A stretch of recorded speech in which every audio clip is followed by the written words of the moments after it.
ஏகான் த கான்குரரும் அவனோட மனைவிகளான விசன்யா மற்றும் ரேனிஸ் தர்கேரியன் தங்களுடைய டிராகன்ஸ் மற்றும் படைபலத்தை வச்சு வெஸ்ட்ரோஸ்ல இருக்க 7 சாம்ராஜ்யங்களையும் தங்களோட கட்டுப்பாட்டுக்குள்ள கொண்டு வந்தாங்க.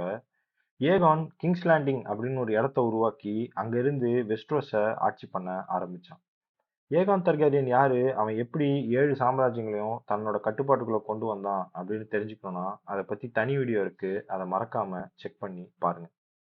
இந்த 7 சாம்ராஜ்யத்துல டான் அப்படின்ற ராஜ்யம் மட்டும் தர்கேரியன்ஸ்க்கு அடங்காமையே இருக்கு. டானை அடிபணிய வைக்க ரேனிஸ் தர்கேரியன் தன்னுடைய டிராகனான மெராக்சிஸ் எடுத்துக்கிட்டு டான்ல வந்து இறங்குறா. டிராகன்ஸை பார்த்ததும் டான் நாட்டு அரசி கொஞ்சம் கூட பயம் இல்லாம பேசுறா. இது சரிப்பட்டு வராதுன்னு ரேனிஸ் தன்னோட டிராகனை எடுத்துட்டு கிளம்புறப்போ டான் நாட்டு வீரர்கள் மெராக்சிஸை நோக்கி பெரிய அம்புகளை வீச அது மெராக்சிஸோட கழுத்துல போய் சொருகிடுது.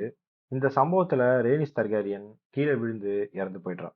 ரேனிஸோடைய மரணத்தினால கடும் கோவத்துக்குள்ளான ஏகானும் அவனோட இன்னொரு மனைவியான விசன்யாவும் தங்களோட டிராகன்ஸை எடுத்துக்கிட்டு போய் டானை கண்மூடித்தனமா எரிக்க ஆரம்பிக்கிறாங்க. இதுல இருந்து டானிஷ் போர் ஆரம்பிக்குது. நேரடியா ஏகானை வீழ்த்த முடியாது அப்படின்னு புரிஞ்சுக்கிட்ட மார்டல்ஸ் கிங்ஸ் லேண்டிங்க்கு அசாசின்ஸை அனுப்புறாங்க. மார்டல்ஸ் அனுப்பின அசாசின்ஸ் ஒரு நாள் ஏகான தெருவிலேயே வழிமறைச்சு கொல்ல முயற்சி பண்றாங்க. நல்ல வேளையா விசன்யா அங்க வர ஏகான் தர்காரியன் காப்பாத்தப்படுறான்.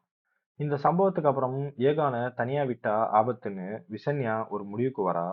வெஸ்ட்ரோஸ்ல இருக்க தலை சிறந்த வீரர்கள்ல 7 பேரை தேர்ந்தெடுத்து அவங்கள ஏகானுக்கு பாதுகாப்பா கிங்ஸ் லேண்டிங்லயே இருக்கும்படி ஆணையிடுறா. இவங்கள கிங்ஸ் கார்ட் அப்படின்னு கூப்பிட ஆரம்பிச்சாங்க. இப்படித்தான் வெஸ்ட்ரோஸ் உலகத்துல கிங்ஸ் கார்ட் மற்றும் நைட்ஸ் உருவாக்கப்பட்டாங்க. இந்த கிங்ஸ் கார்டுடைய முழு நேர வேலையே அரசனை பாதுகாக்கிறது தான். இவங்க எந்த நிலங்களுக்கும் முதலாளியா இருக்க மாட்டாங்க, கல்யாணம் பண்ணிக்க மாட்டாங்க, குழந்தையும் பெத்துக்க மாட்டாங்க. கிட்டத்தட்ட வால்ல இருக்க நைட் வாட்ச் மாதிரி தான். ஆனா அவங்கள காட்டிலும் இவங்களுக்கு பேரும் புகழும் மரியாதையும் ரொம்பவே அதிகம். இப்படி வெஸ்ட்ரோஸ்ல புகழ்பெற்ற நைட்ஸ் நிறைய பேர் இருக்காங்க. அவங்கள சில முக்கியமானவங்கள பத்தி இந்த வீடியோல தெளிவா பார்ப்போம். முதல்ல நம்ம பார்க்க போற நைட் பாரிஸ்டன் செல்மி. கிட்டத்தட்ட 40 வருஷம் கிங்ஸ் கார்ட்ல வேலை பார்த்தவர் தான் பாரிஸ்டன் செல்மி. இவர் எல்லாரும் பாரிஸ்டன் த போல்ட் அப்படின்னு தான் கூப்பிடுவாங்க. அரசன் ஏரிஸ் டூ, ராபர்ட் மற்றும் ஜாஃப்ரிக்கு கிங்ஸ் கார்டா இருந்தவர் தான் செல்மி. இவர் பண்ண சம்பவங்கள் ஏராளம். தன்னோட 17 வயசுல டங்கன் த டால டவுனி போட்டியில ஜெயிச்சு ஏகான் ஃபைனால நைட் ஆக்கப்படுறாரு செல்மி. அது மட்டும் இல்லாம நைன் பெனி கிங்ஸ் வார்ல மேலிஸ் பிளாக்ஃபயரை கொன்னு பிளாக்ஃபயர் வம்சத்தை அடியோடு அழிச்சவரும் இவர்தான். ஒரு முறை ஏரிஸ் டூ தர்கேரியன் டஸ்கின்டேல்ல கைது செய்யப்பட்டு 6 மாசம் சிறை வைக்கப்பட்டிருந்தாரு. அப்போ பாரிஸ்டன் செல்மி தான் ஒத்தையாளா போய் ஏரிஸை காப்பாத்தி கூட்டிட்டு வந்தாரு. ராபர்ட் ரெபிலியன் அப்போ பேட்டில் ஆஃப் ட்ரைடன்ட்ல ரேகார் தர்கேரியன் பக்கம் நின்னு சண்டை போட்டாரு. இப்படி பல சாகசங்களுக்கு சொந்தக்காரர் தான் இந்த பாரிஸ்டன் செல்மி. அடுத்து நம்ம பார்க்க போற நைட் சர் ஆர்தர் டேன். வெஸ்ட்ரோஸ்ல வாழ்ந்த தலை சிறந்த நைட்ஸ்ல ஒருத்தர் தான் ஆர்தர் டேன். ரேகார் தர்கேரியனுக்கு எதிராக பல டவுர்னி போட்டிகள்ல பங்கு பெற்றிருக்காரு.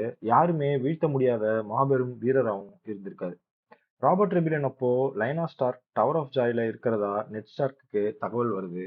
நெட் ஸ்டார்க் டவர் ஆஃப் ஜாய்க்கு போனப்போ அங்க காவலுக்கு இருந்தது சர் ஆர்தர் டேனும் சர் கெரால்ட் அப்படின்ற நைட்ஸும் தான். நெட் ஸ்டார்க்கும் ஆர்த்தரும் கடுமையா சண்டை போட்டுக்கிறாங்க. நெட் ஸ்டார்க்கோட வந்த ஒருத்தன் ஆர்த்தரை பின்னாடி இருந்து தாக்க சர் ஆர்தர் டெயின் அங்கேயே தன்னோட உயிரை விட்டுறாரு. என்னதான் ஆர்த்தர் இறந்திருந்தாலும் அவரோட பேரு வெஸ்ட்ரோஸ்ல ஒலிச்சிட்டே தான் இருக்கு. அடுத்த நைட் சர் ஏமான் தர்கேரியன். ஏகான் ஃபோர் அன்வர்த்தியோடைய தம்பியான ஏமான் தர்கேரியன் மிகப்பெரிய போர் வீரன். எல்லாராலும் டிராகன் நைட் அப்படின்னு அழைக்கப்பட்டான். பெண்கள் மத்தியில ஏமானுக்கு பெரிய வரவேற்பு இருந்துச்சு. அதனாலேயே ஏகான் ஃபோருக்கு ஏமான சுத்தமா பிடிக்காது. தன்னோட சொந்த பையனான டேரான் டூவே நமக்கு பிறக்கல, ஏமானுக்கு தான் பிறந்தான்னு ஏகான் ஃபோர் நம்ப ஆரம்பிச்சான். அதனால டேரான் டூவையும் வெறுக்க ஆரம்பிச்சான். இதுதான் பின்னால பிளாக்ஃபயர் ரெபிலியனுக்கு ஒரு மிக முக்கியமான காரணமாகவும் அமைஞ்சுது. ஏகான் ஃபோர் இவ்வளவு பண்ணியும் ஏமான் கடைசியில தன்னுடைய அண்ணனை காப்பாத்த போய் தான் உயிரை விட்டான். இதனாலேயே ஏமான் தர்கேரியன் எல்லார் மனசுலயும் இடம் பிடிச்சிட்டான். அடுத்து நம்ம பார்க்க போறது வெஸ்ட்ரோஸ்ல ரொம்பவே புகழ்பெற்ற நைட்டான சர் டங்கன் த டால். ஃப்ளீ பாட்டம்ல பிறந்து அதுக்கப்புறம் ஏர்லன் ஆஃப் பெனிட்ரி கூட வளர்ந்து ஏகான் ஃபை தர்கேரியனை சந்திச்சு ட்ரையல் ஆஃப் 7 காம்பேக்டை ஜெயிச்சு அதுக்கப்புறம் கிங்ஸ் கார்டோட தலைவனானவன் தான் சர் டங்கன் த டால். இவனை பத்தின சீரீஸ் தான் the knight of the 7 kingdoms. டங்கனும் ஏகான் ஃபையும் சேர்ந்து பண்ண சாகசங்களை பத்தின கதை தான் அது. இவ்வளவு புகழ்பெற்ற டங்கன் கடைசியில ட்ராஜடி ஆஃப் சம்மர் ஹால்ல தன்னோட நெருங்கிய நண்பனான ஏகான் ஃபையோட சேர்ந்து தன்னோட உயிரையும் விட்டுறான். இதுக்கப்புறம் கொஞ்சம் சர்ச்சைக்குரிய நைட்ஸ்களை பத்தி பார்ப்போம். இந்த வரிசையில முதலாவதா இருக்கிறது ஜேமி லானிஸ்டர்.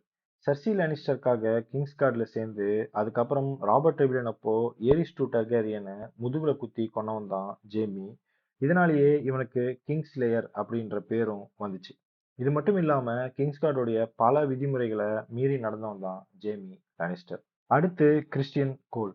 கிறிஸ்டியன் கோலும் மாபெரும் வீரன், ஒரு தலை சிறந்த நைட். இவனை எல்லாரும் கிங் மேக்கர் அப்படின்னு கூப்பிட்டாங்க. ரனேரியா தர்கேரியனுடைய காவலாளியா இருந்த கிறிஸ்டியன் ரனேரியா மேல காதல் வயப்படுறான். இத ரனேரியா கிட்ட தெரிவிச்சப்போ அவ மறுத்துடுறான். இதனால கிறிஸ்டியன் ரனேரியாக்கு துரோகம் பண்ணிட்டு அலிசென்டோட சேர்ந்துடுறான். டான்ஸ் ஆஃப் த டிராகன்ஸ் அப்போ காட்ஸைல நடந்த போர்ல அகால மரணம் அடைகிறான் கிறிஸ்டியன் கோல். அடுத்து கேம் ஆஃப் த்ரான்ஸ்ல வர ரெண்டு நைட்ஸ். ஒன்னு ஹவுண்ட் அப்படின்னு அழைக்கப்படுற சர் சாண்டார் கிளிகேன், இன்னொன்னு மவுண்டேன் அப்படின்னு அழைக்கப்படுற சர் கிரெகார் கிளிகேன். சர் கிரெகார் கிளிகேன் தான் ராபர்ட் டெபிலின் அப்போ ரேகார் தர்கேரியனோட பொண்டாட்டியான எலியாமார்ட்ல கொன்னவன். Sir Sandor Clegane Game of த்ரான்ஸ்ல நெட் ஸ்டார்க்குடைய மரணத்துக்கு அப்புறம் ஆர்யா ஸ்டார்க்கை காப்பாத்தி கூட்டிட்டு போயிருப்பான். ஆர்யா ஸ்டார்க் உயிர் பிழைச்சதுக்கு ரொம்பவே முக்கியமான காரணம் சாண்டார் கிளிகேன். டெனாரிஸ் டர்கேரியன் கிங்ஸ் லேண்டிங்கை எரிச்சப்போ கிரெகார் கிளிகேனும் சாண்டார் கிளிகேனும் தங்களுடைய பழைய பகையை தீர்த்துக்க ஒருத்தரை அடிச்சுக்கிட்டு இறந்து போயிருப்பாங்க. இவங்கள தவிர Sir Jorah Mormont, Sir Brienne of Tarth, Sir Harrold வெஸ்டர்லிங்னு இன்னும் பல நைட்ஸ் வெஸ்ட்ரோஸ்ல இருக்காங்க. ஏகான் த கான்குரர் வெஸ்ட்ரோஸை ஆட்சி பண்ண ஆரம்பிச்சதுல இருந்து அரசர்கள் மற்றும் அவங்கள சார்ந்தவங்களை பாதுகாப்பா வச்சுக்கிற வேலையை கிங்ஸ்காட் ரொம்பவே சிறப்பா செஞ்சிருக்காங்க. அது மட்டும் இல்லாம அவங்க எடுத்த சில முடிவுகள் வெஸ்ட்ரோஸோடைய வரலாற்றையே மாத்தியும் அமைச்சிருக்கு.